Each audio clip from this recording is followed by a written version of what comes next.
এর আগে গত রাতে কক্সবাজারে এক মতবিনিময় সভায় নির্বাচন কমিশনার সানাউল্লাহ জানান, জাতীয় নির্বাচন ঘিরে অনেকে রোহিঙ্গা ও সীমান্ত ব্যবহার করে অস্থিরতা তৈরি করতে পারে।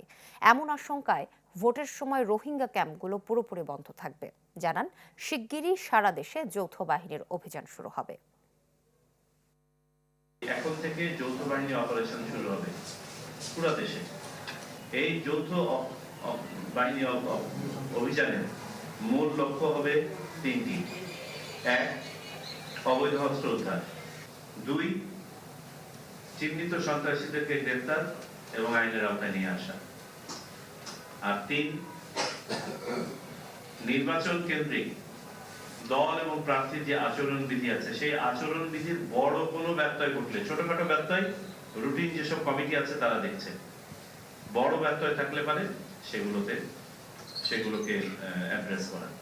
নতুন এবং ফিরে আসা গ্রাহকদের জন্য নগদে চলছে ক্যাশব্যাক সহ প্রতিদিন হাজারো উপহার জেতার সুযোগ। হবে আশা আর ফেরা, সারপ্রাইজ সেরা।